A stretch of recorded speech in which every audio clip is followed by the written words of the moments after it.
Ce thème est un thème très poignant. Ouvrons bien les oreilles, ne soyons pas distraits par quoi que ce soit. Écoutons attentivement. Que je bénisse.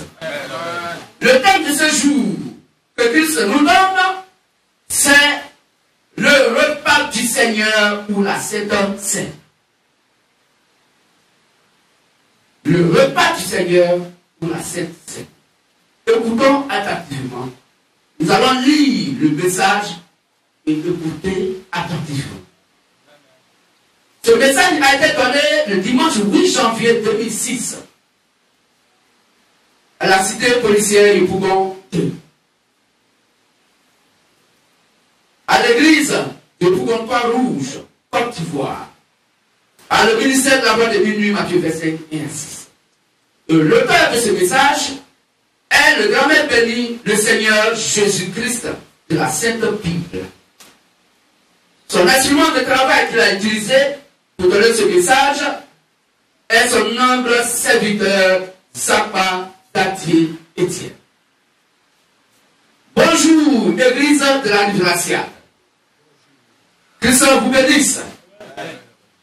Que le Seigneur nous bénisse tous ce matin et ouvre nos yeux pour qu'on soit capable de voir la splendeur de l'Évangile.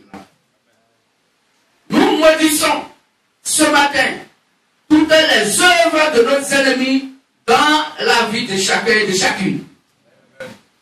Soyons tous recouverts depuis ce matin et maintenant du sang précieux, sang pur et purificateur du grand maître béni, le Seigneur Jésus le Christ. Que tous, hommes ou femmes, appelés à cet évangile, selon le plan divin de Dieu, reçoivent toutes les bénédictions liées à la vérité de notre époque. Amen. Amen. Amen. Que se bénisse. Courbons les têtes, les yeux fermés, au moment où nous nous approchons de la sainte parole du grand maître. La main vers le soleil levant. On se lève pour la prière, les yeux fermés, la main gauche vers le soleil levant, et nous prions. Seigneur et grand maître Jésus-Christ, nous voulons avoir ta sainte parole bénie appelée la Sainte Bible. Mais nous savons que nous ne pouvons la voir parce que le livre de Révélation appelé aussi l'Apocalypse dit à son chapitre 5, verset 1 au verset 2, au verset 5, que personne sur terre, sur la terre, sous la terre et dans le ciel ne fut trouvé digne d'ouvrir le livre ni de le regarder. Ainsi donc, nous t'appelons ce matin béni de venir et ouvrir le livre précieux pour nous. Non l'ouvrir seulement, mais nous le lire pour nous afin que nous puissions t'écouter pour mieux comprendre. Nous te le demandons dans le nom du Père, du Fils et du Saint-Esprit qui est Jésus-Christ. Amen. Amen. Que se bénisse. Nous allons nous lever, nous allons lire ce passage.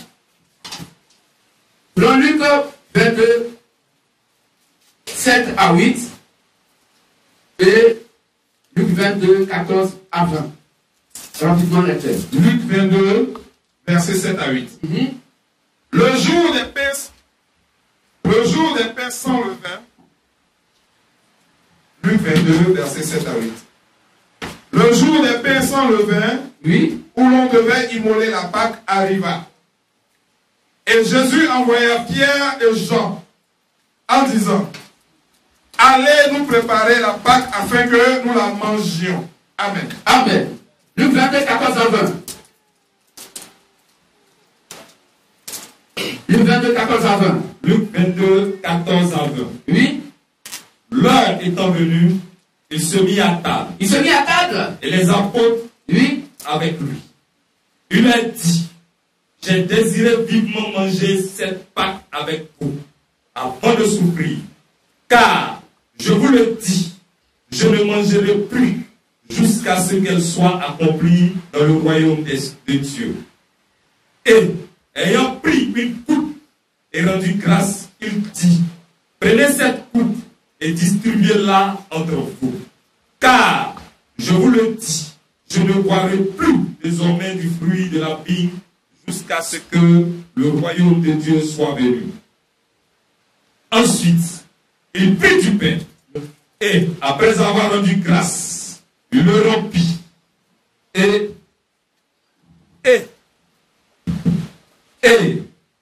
le leur donna en disant, ceci est mon corps qui est donné pour vous.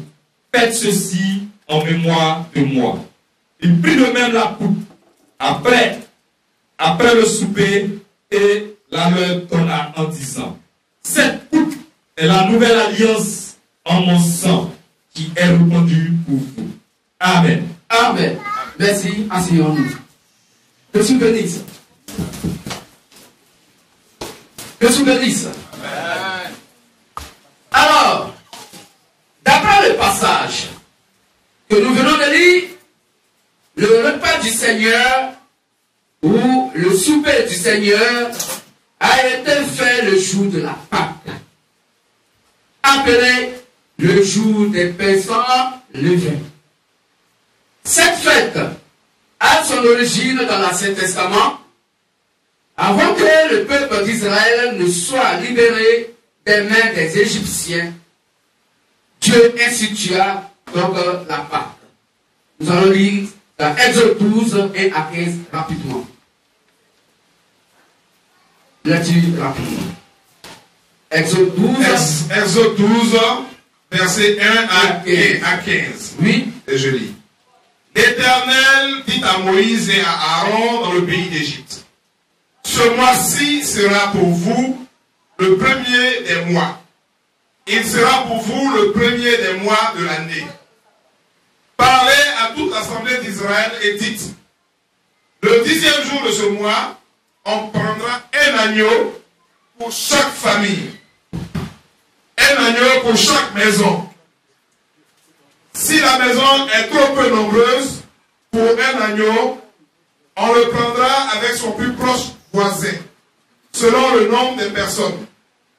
Vous compterez pour cet agneau d'après ce que chacun peut manger. Ce sera un agneau sans défaut, mâle, âgé d'1 an. Vous pourrez prendre un agneau ou un chevreau. Vous le garderez jusqu'au 14e jour de ce mois. Et toute l'assemblée d'Israël l'immolera entre les deux soirs. On prendra de son sang et on en mettra sur les deux poteaux et sur le linteau de la porte des maisons où on le mangera. Cette même nuit, on en mangera la chair, rôtie au feu. On la mangera avec des pains sans levain et des herbes amères. Vous ne le mangerez point à demi-cuit et bouilli dans l'eau, mais il sera rôti au feu avec la tête, les jambes et l'intérieur. Vous n'en laisserez rien jusqu'au matin. Et s'il en reste quelque chose le matin, vous le brûlerez au feu. Quand vous le mangerez, vous aurez vos reins sains, vos souliers aux pieds et votre bâton à la main. Et vous le mangerez à la hâte. C'est la Pâque de l'Éternel. Cette nuit-là, je passerai dans le pays d'Égypte et je frapperai tous les premiers-nés du pays d'Égypte, depuis les hommes jusqu'aux animaux, et j'exercerai des jugements contre tous les dieux de l'Égypte. Je suis l'Éternel. Le sang vous servira de signe sur les maisons où vous serez. Je verrai le sang et je passerai par-dessus vous. Et il n'y aura point de plaie qui vous détruise quand je frapperai le pays d'Égypte. Vous conserverez le souvenir de ce jour et vous le célébrerez par une fête en l'honneur de l'Éternel. Vous le célébrerez comme une loi perpétuelle pour vos descendants. Pendant 7 jours, vous mangerez des pains sans levain. dès le premier jour, il n'y aura plus de levain dans vos maisons, car toute personne qui mangera du pain levé, du premier jour au 7e jour, sera retranché d'Israël. Amen. Amen. Est-ce qu'on a bien compris?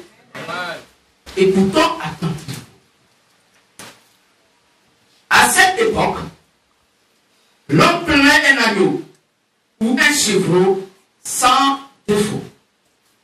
Cet animal devait être un mâle, âgé d'1 an seulement, et premier-né de sa mère. On devait le garder du 10e au 14e jour avant de l'immoler, avant de le tuer. Et retenons aussi que le prophète Moïse demanda aux anciens d'Israël d'immoler la Pâque pour leurs familles respectives. On peut lire ça, Exode 12, verset 21. Exode 12, 21. Exode 12, le verset 21. Oui. Moïse appela tous les anciens d'Israël. Oui. Et leur dit, allez prendre du bétail pour vos familles. Oui. Et immoler la Pâque. Et immoler la Pâque. Amen. Amen. Remarquez que nous faisons toutes ces précisions pour que la Sainte Bible, pour que dans la Sainte Bible, rien donc n'est écrit au hasard. Nous faisons toutes ces précisions parce que dans la Sainte Bible, rien n'est écrit au hasard. Et tout ce qui est mentionné a du prix aux yeux de Dieu. On va lire ça, 2 Timothée 3,16. 2 Timothée 3,16. 2 Timothée 3, verset 16. 2 Timothée 3, verset 16. 2 Timothée 3, verset 16. Oui. Toute écriture est inspirée de Dieu. Toute écriture est inspirée de Dieu. Et utile pour enseigner. Toute l'écriture est utile pour Dieu. Pour convaincre. Pour enseigner, pour convaincre. Pour corriger. Pour corriger. Pour instruire. Pour instruire. Dans la justice. Dans la justice. Amen. Monsieur bénisse. On devrait donc manger cette pâte avec des herbes amères et avec du pain sans levain. Pendant combien? 7 jours. Oui. Vous avez bien compris, 7 jours de pain sans levain avec des herbes amères. On mangeait la pâte à la hâte. Ce n'était pas à table. Une table garnie, les gens sont assis en choco et puis avec les fourchettes, ils ont de manger. Non. On mangeait à la hâte. Bâton à la main. Debout. Les reins sains. Les souliers aux pieds. Le sang de l'animal immolé, de l'animal tué, devait être appliqué sur les linteaux et sur les 2 poteaux de la maison. Le dehors et le dedans de la maison étaient donc marqués par le sang. Remarquons encore, la Pâque se faisait au mois d'Épi, le mois d'avril. La Pâque se faisait au mois d'Épi. Le mois d'Épi correspondait au mois d'avril. Donc la Pâque fut instituée au mois d'avril, mois qui est le premier mois de l'année. On va dire ça, Exode 12, 1 à 2. Donc le premier mois de l'année, c'est avril. Le dernier mois de l'année, c'est mars. Donc les gens nous ont déjà menti en disant que janvier est le premier mois de l'année. Il y a problème déjà. Exode 12, oui. 1 à 2. Oui. L'Éternel dit à Moïse. Il dit à Moïse. Et à Aaron. Et Aaron. Dans le pays d'Égypte. Dans le pays d'Égypte. Ce mois-ci. Sera pour vous. Sera pour vous. Le premier des mois. Le premier des mois. Il sera pour vous. Oui. Le premier des mois de l'année. Le premier des mois de l'année. Amen. Amen. Dans le mois d'Épi, le mois d'avril. Dans le premier mois de l'année, c'est pas janvier. Le premier mois de l'année, c'est avril. Le dernier mois de l'année, c'est mars. Donc il y a déjà problème avec les hommes de Dieu, les gens se disant hommes de Dieu sur la terre d'aujourd'hui. C'est pourquoi ils ont un problème avec les prophéties de notre Dieu. Et de même, les prophéties ne peuvent jamais se réaliser comme il faut. Parce qu'il y a un écart d'âge. Il y a 7 ans. Le calendrier est en retard de 7 ans. Est-ce qu'on comprend mieux? Que je bénisse. Alors, voyez-vous donc que décembre n'est pas le premier mois de l'année. Si le mois de décembre n'est pas le premier mois de l'année, alors janvier n'est non plus pas le premier mois de l'année. Le premier mois de l'année, janvier. Janvier. Je reprends. Voyez-vous donc que décembre n'est pas le dernier mois de l'année. Nous sommes d'accord. Voilà. Si le mois de décembre n'est pas le premier mois de l'année, alors janvier n'est pas non plus le premier mois de l'année. On comprend mieux? Dieu se bénisse. Église, épouse du Dieu vivant. Si vous voyez que les prophéties données par les religions sont fausses, ou presque toutes, c'est parce qu'elles ne savent pas. C'est parce qu'elles ne savent pas dans quel temps nous sommes aujourd'hui. On va lire ça, Matthieu 16, verset 3, rapidement. Matthieu 16, verset 3. Donc si la religion fait des prophéties et que cela ne se réalise pas, ou presque, c'est parce que la religion chez les chrétiens aujourd'hui ne sait pas dans quel temps nous sommes donc aujourd'hui.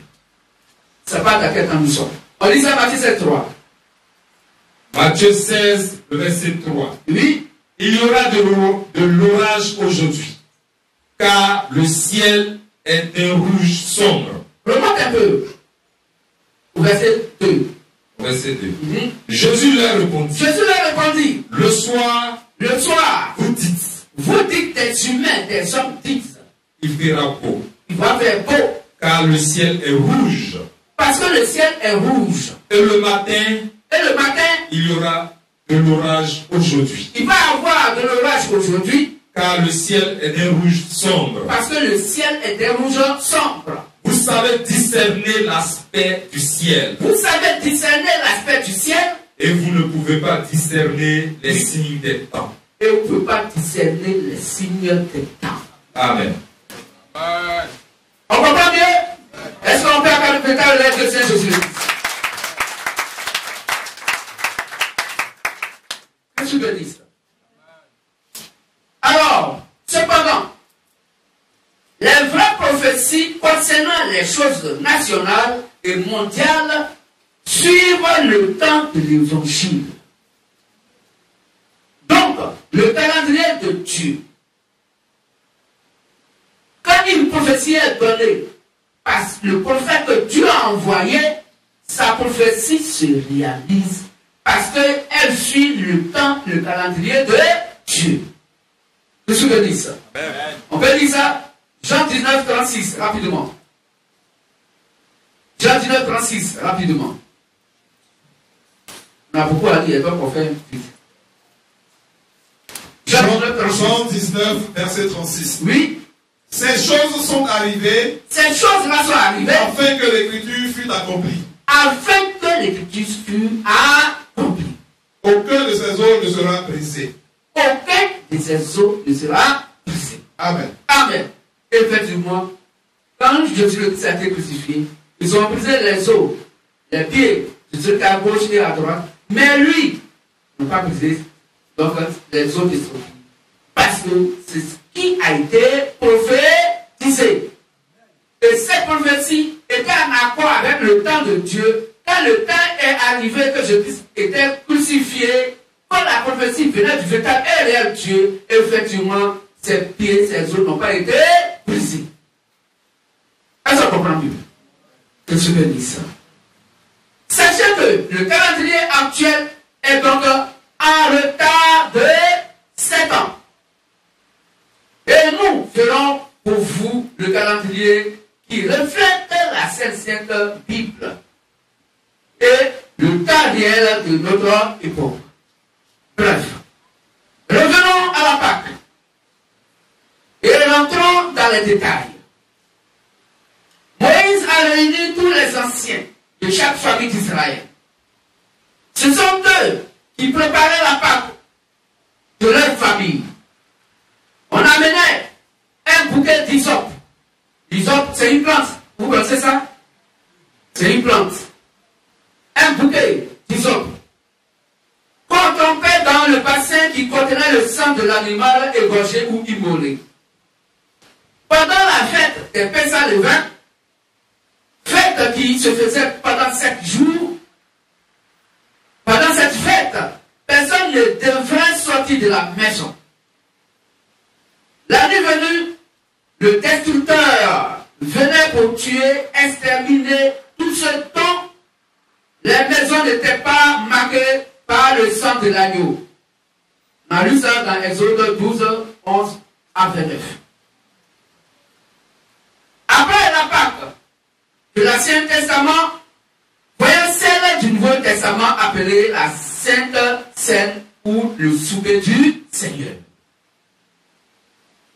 Donc Moïse a fait la Pâque dans l'Ancien Testament et le Seigneur Jésus-Christ a fait la Pâque dans le Nouveau Testament.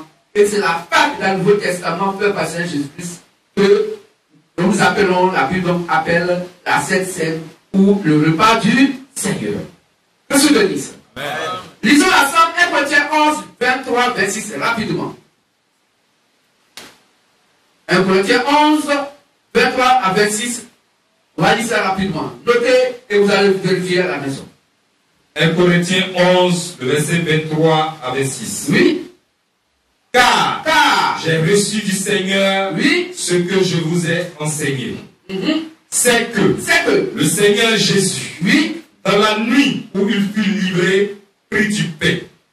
Et, après avoir rendu grâce, le rompit et dit, ceci est mon corps qui est rompu pour vous. Faites ceci en mémoire de moi. De même, après avoir soupé, il prit la coupe et dit, cette coupe est la nouvelle alliance en mon sang. Faites ceci en mémoire de moi toutes les fois que vous en boirez. Car toutes les fois que vous mangerez de ce pain et que vous buvez cette coupe, vous annoncez la mort du Seigneur jusqu'à ce qu'il vienne. Amen. Amen. Alors Jésus, avant sa mort et sa résurrection, a fait la dernière Pâque appelée aussi le jour de Pessah levain.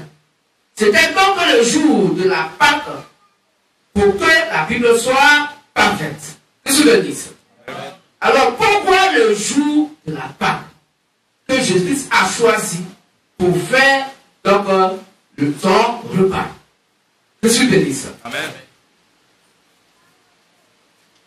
Le Seigneur fit la Pâque un jour de la semaine, c'est-à-dire un vendredi, avant le samedi. On peut lire ça Luc 22, 7 à 8 rapidement. Luc 22, 7 à 8. Rapidement. Luc 22, 7 à 8. Oui. Le jour des pains sans levain, Le jour des Pessah levain, où l'on devait immoler la Pâque, arriva. oui. Et Jésus envoya Pierre et Jean en disant, allez nous préparer la Pâque, afin que nous la mangions. Amen. Amen. Qu'est-ce que je dis ça?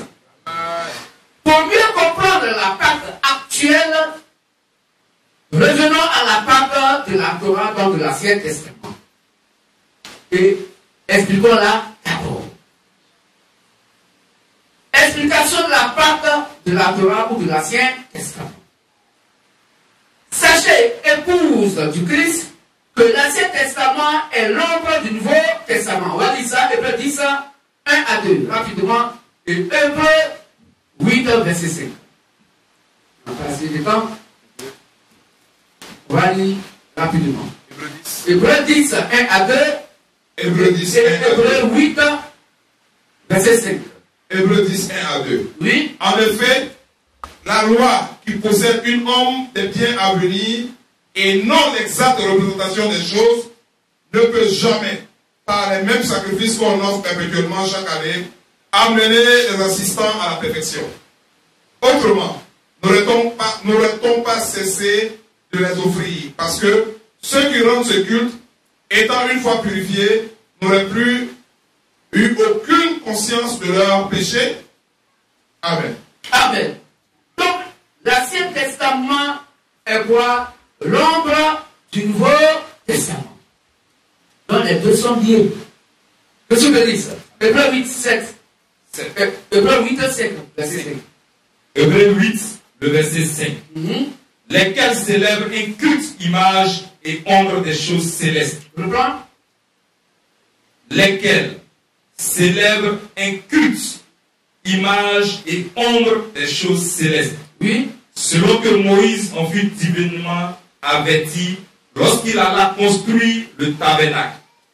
Aie soin, lui fit-il dit, de faire tout d'après le modèle qui t'a été montré sur la montagne. Amen. Amen. Sachez aussi que le Nouveau Testament est la nouvelle alliance. L'alliance meilleure qui donne la vie. L'alliance de la grâce, de la vérité et de la lumière. Disons ça, Jean 1, 17 et Hébreux 8, 7 à 8. Jean 1, 17, Hébreux 8, 7 à 8. Rapidement. Jean 1 au verset 17. Car la loi a été donnée par Moïse. Oui. La grâce et la vérité sont venues par Jésus-Christ. Donc la grâce et la vérité sont venues par Jésus-Christ. Donc Jésus nous a accordé l'alliance de la vérité, l'alliance de la grâce. Hébreux 8, 7 à 8.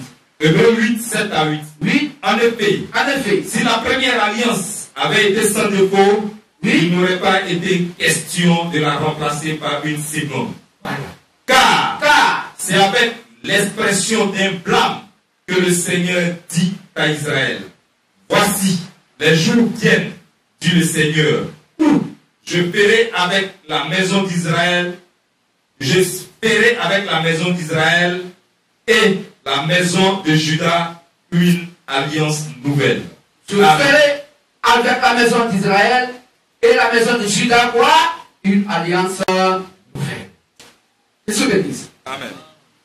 Les 7 jours équivalent aux 7 messagers des 7 actes de l'Église. Parce que la Pâque doit se faire pendant 7 jours en mangeant des pains sans levain. C'est ce que disent. Amen. Donc les 7 jours équivalent aux 7 messagers des 7 âges de l'Église, aux 7 esprits de Dieu, aux 7 sceaux du Nouveau Testament, aux 7 chandeliers d'or et aux 7 étoiles du Nouveau Testament. On va lire ça, Apocalypse 1, verset 11. Lecture. Apocalypse 1, verset 11. Apocalypse 1, verset 11. Oui. Qui disait? Ce que tu vois, écris-le dans un livre et envoie-le aux 7 églises. À Éphèse, à Smyrne, à Pergame, à Thyatire, à Sardes, 5, à Philadelphie, 6, et à Laodicée, 7. Amen. Donc les 7 jours correspondent aux 7 donc, âges de l'Église des Nations, aux 7 messagers donc, des 7 âges de l'Église donc, des Nations. C'est ce que dit ça. Amen. Nous savons que le jour, c'est la parole de Dieu. Vrai ou faux? Genèse 1, 4 à 5. Psaume 119, 105. C'est ce que dit ça. Dieu dit que la lumière était bonne et Dieu appellera la lumière jour. Psaume 119, 105 dit: ta parole est une lampe à mes pieds, une lumière sous mes sentiers. De la lumière, c'est la parole de Dieu qui est le jour. Donc 7 jours, ça fait 7 jours, 7 âges de prédication de la parole de Dieu. Et 7 âges de l'Église des Nations parlant donc de cette messager. Ils doivent prêcher la parole qui est le jour. Est-ce qu'on comprend mieux? Je vous souviens de ça. Donc, Dieu montrait par ces 7 jours des personnes levain qu'il enverrait 7 messagers pour 7 messages. Selon Apocalypse 1, 14, Apocalypse 1, 19 à 20 que vous allez lire. Le levain est le symbole du péché. Cependant, le péché est donné et affronté par l'enseignement venant des doctrines conçues par l'homme. Le levain est le symbole du péché. Cependant, le péché est donné ou affronté par l'enseignement venant des doctrines conçues par l'homme. D'après ses propres pensées, vous pourrez lire ça dans Marc 7, verset 6 et 1 Corinthiens 5, verset 8. Ainsi, Dieu connaissant le futur avant son début, selon Ésaïe 46, verset 11, montrait par ces choses qu'il y aura 7 messages sans péché. 7 messages sans péché. Donc, sans pensée humaine. Ce que la Bible appelle Colossiens 2, 8. Colossiens 2, 8, c'est la pensée humaine, la philosophie humaine. Mais des messages, des messagers de vérité et de lumière. Donc Dieu annonçait, montrait par là, qu'il aura 7 messages sans péché, donc sans pensée humaine. Mais des messagers de vérité et de lumière. Et pour du Christ vivant, sachant qu'il n'y a pas de message sans messager. Et ici, la sainte parole donc du Christ, grand-mère bénie, parle de 7 messages, donc 7 messagers, et non 8 messages et 7 messagers, et non plus 8 messages et 8 messagers. Les feuilles d'hysope sont des feuilles ordinaires. Dieu montrant que par la bouche des hommes ordinaires, qu'il scellerait le chrétien par l'évangile. On va lire ça, Jean 20, 21, 23, rapidement. Jean 20, 21, 23, rapidement.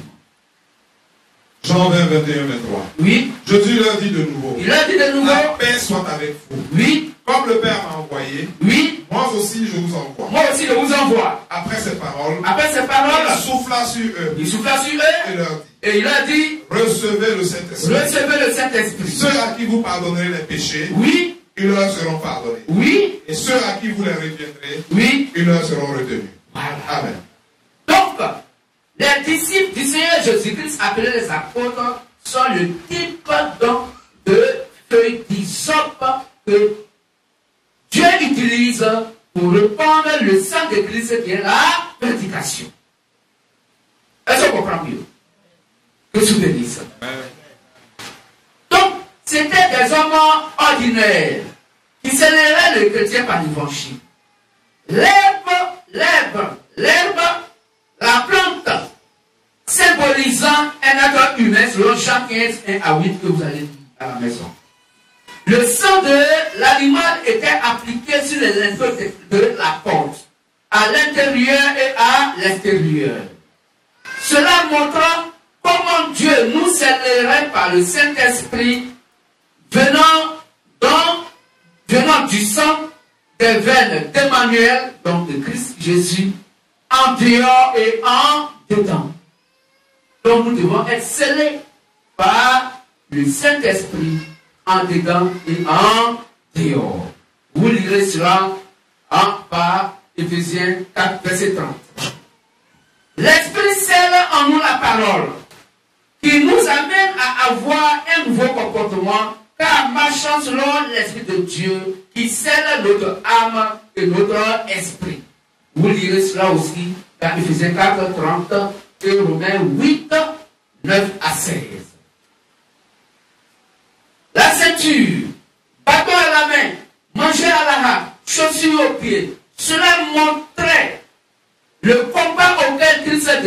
fait face. Le bâton étant le symbole de la croix, nous aussi, la croix que nous devons porter, croix étant le symbole de la souffrance que nous subissons pour Christ, selon Jean 16, 1 à 2. Selon Matthieu aussi 5, verset 10 à 12. Comment prendre cette scène? Le souper du Seigneur ou le repas du Seigneur se fait donc avec respect. Tous les baptisés doivent le prendre au même titre. Un ne doit pas être rassasié par rapport à l'autre. L'autre ne doit pas être ivre parce qu'ayant trop bu par rapport aux autres. Elle se prend en égale quantité, de telle sorte que tous ont la même quantité de pain et de boisson. Retenons bien ceci. On ne boit pas la coupe du maître pour être ivre. Celle ou celui qui le fait se rend donc coupable, donc se condamne, selon 1 Corinthiens 11, 20 au verset 34. Qu'est-ce que je dis ça? Cette scène où le repas du Seigneur symbolise la mort du grand maître jusqu'à ce qu'il revienne. On a déjà lu ça selon 1 Corinthiens 11, 26. Le pain sans levain symbolise le corps de Jésus sans péché. Puisque le levain symbolise le péché. Et le pain symbolise le corps de Christ, selon Jean 6. Je suis le vrai pain descendu du ciel. Qu'est-ce que je dis ça? Donc le pain sans levain symbolise le corps de Jésus sans péché. Selon 1 Corinthiens 11, 23 à 24, et Luc 22, 7 jusqu'au verset 19 que vous allez lire à la maison. Le vin ou le fruit de la vigne symbolise le sang pur du Christ.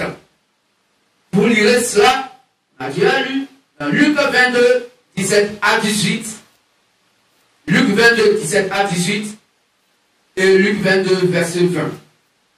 Vous pourrez lire aussi dans 1 Corinthiens 11, verset 25.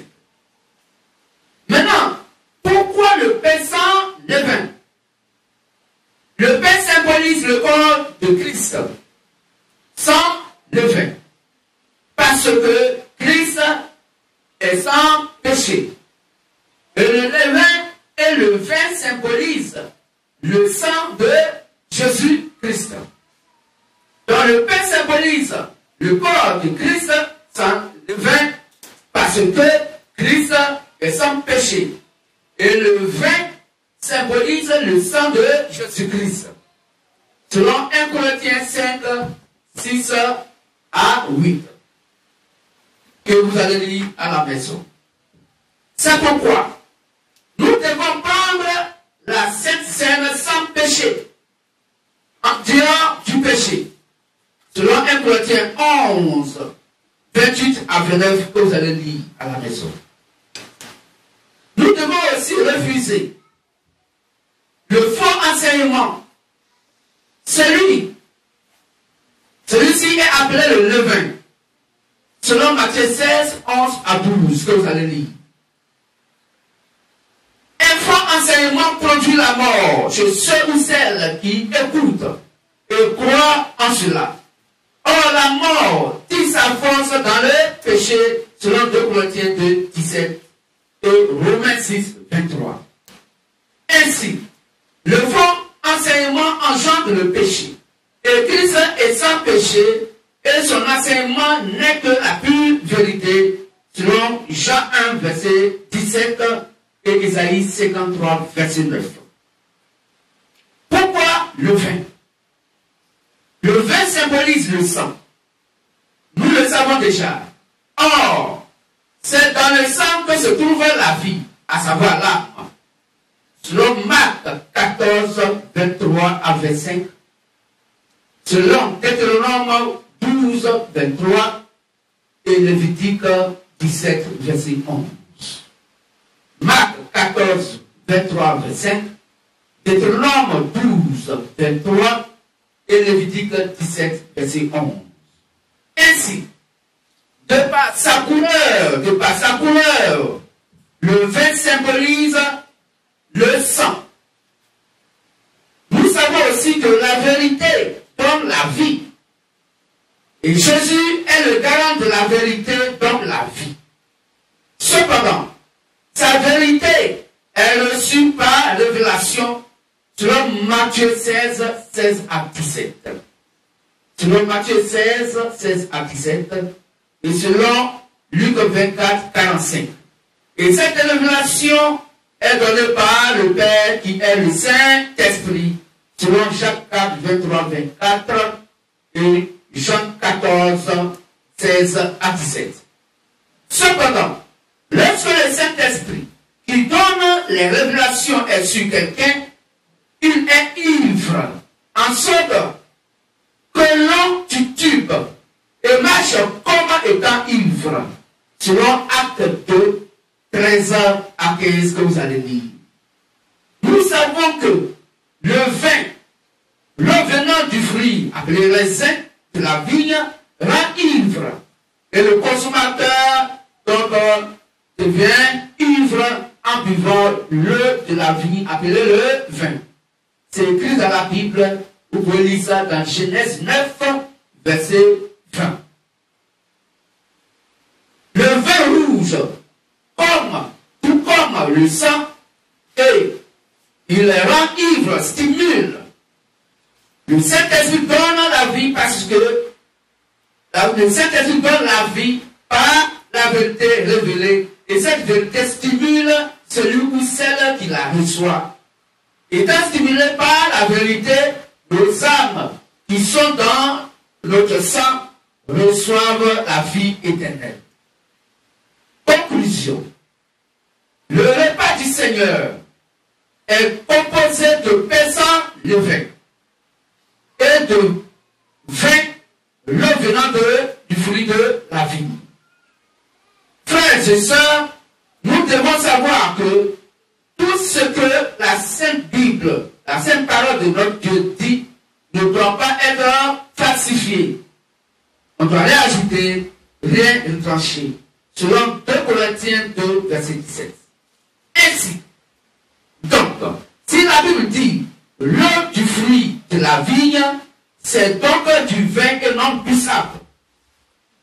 Par ailleurs, toute eau qui sort de la vigne est alcoolisée. Tout comme toute eau qui sort d'un palmier. Le repas du Seigneur se prépare par les chrétiens eux-mêmes et non par les hommes du monde. Si la Sainte Bible dit pain sans levain, le levain qui est la levure, alors nous devons fabriquer un pain sans levure. Autre chose pour terminer. Le lavage des pieds se fait pendant le repas du Seigneur. Les deux sont liés l'un à l'autre. Selon Jean 13, 1 à 4 que vous allez lire. Que symbolisait cette cérémonie? Le serviteur du Seigneur doit se faire petit, servir les autres et être à leur service. Le Luc 22, 25 à 27. L'homme est pur par la parole de Dieu qu'il les reçoit. Selon Jean 17, 17. Et selon Jean 15, 9 à 10. Mais, étant homme, nous ne pouvons être entièrement purs. Nous ne pouvons être entièrement saints aux yeux de Dieu. C'est pour cela que nous sommes sauvés par grâce selon Éphésiens 2, 5 à 8. Que le Seigneur bénisse, et ajoute toutes ces bénédictions à ce message dans le nom du Seigneur Jésus-Christ. Amen. C'est ici la voix de minuit, Matthieu 25 à 6. Au milieu de la nuit, je combien écrit, voici le coup, chacun à sa rencontre, Christ, le Dieu dans sa Bible, vous bénisse. Que je bénisse. Merci à ce derrière Dieu, je crois que le message a été long, vous ne vous êtes pas levé pour acclamer votre Dieu. On sent que le corps était fatigué, c'est vrai, mais nous devons acclamer notre Dieu pour nous donner ce nouveau message. Merci beaucoup. Amen. Alors, nous avons fini la réunion tout à l'heure. Pour des frères et des sœurs qui veulent accepter Christ par l'eau du baptême, ils pourront nous voir après le culte. Nous tournons vers le soleil levant.